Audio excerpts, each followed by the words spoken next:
Wait, naka-record ba to? Oo. Sige, sige. 1, 2, 3.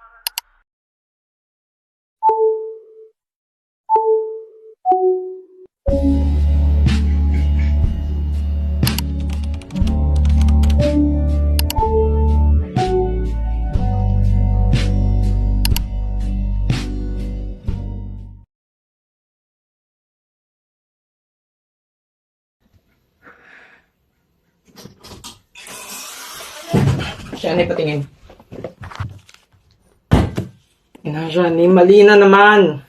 Alam mo ba, dalawang araw na lang, entrance exam niya na. At ito, hindi mo magawa ng maayos-ayos. Ulitin mo to. At wag na wag kang matulog hanggat hindi mo yan magawa ng tama.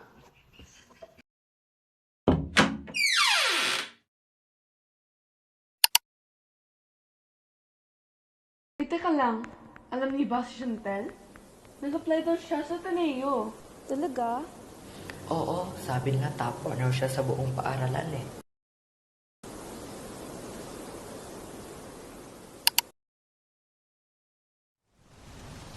Chantel,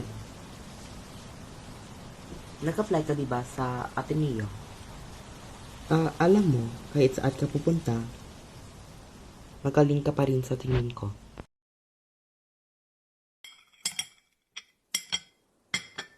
Handa ka na ba sa exam mo, Shani? Opo.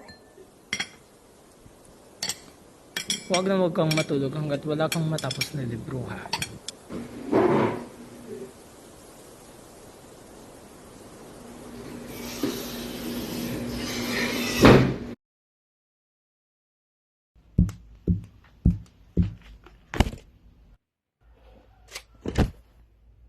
Magandang umaga sa inyong lahat.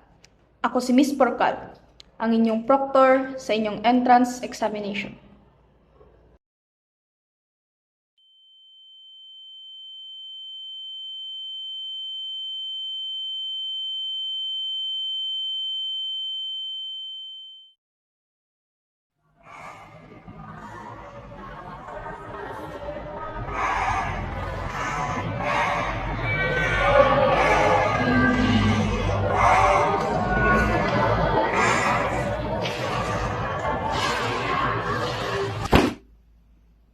Chantal! Chantal! Okay ka lang ba? Mukhang stress ka eh. Wala. Kinakabahan lang ako sa entrance exam. Huwag ka masyado may stress ha. Masama sa'yo yan. Huwag mo masyadong sipin, okay?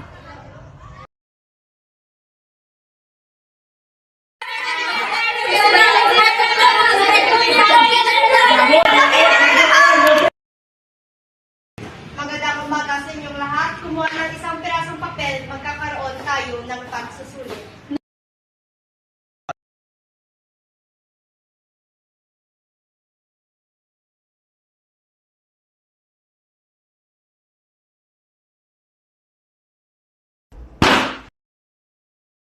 Miss Pallerina, top 1 ka! Bakit 81 lang yung score mo? Sobrang disappointed ako sa'yo.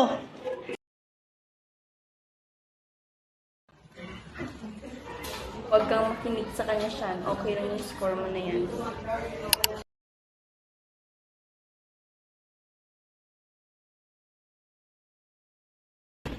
Sir, ama ka ba ni Chantel? Oo.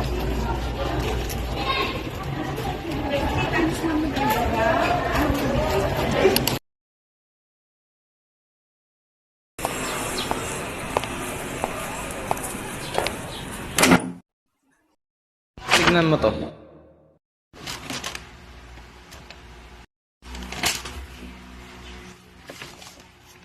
Ano ba to?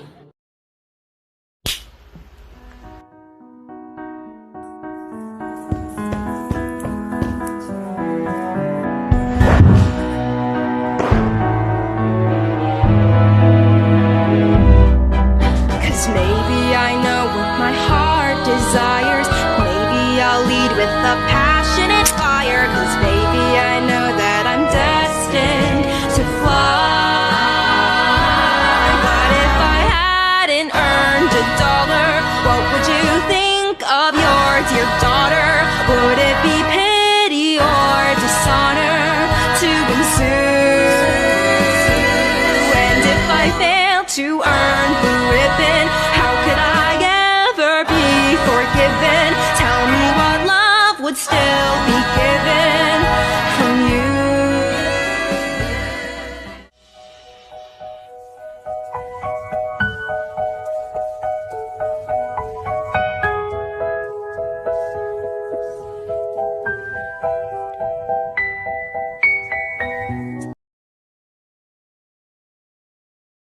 Wait, di ba kung balita ko tungkol Chantal? Ano ba nangyari?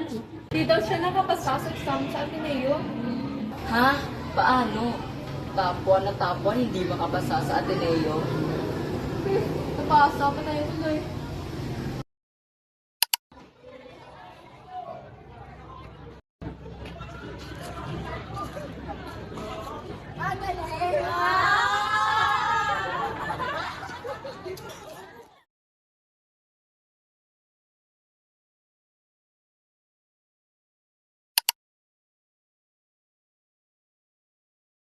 Ako, si Shani. Top 1 ng buong paaralan, pero di nakapasar sa Ateneo. Pero at least, ako ay may mga kaibigan. Come with me, and you'll be in a world of pure imagination.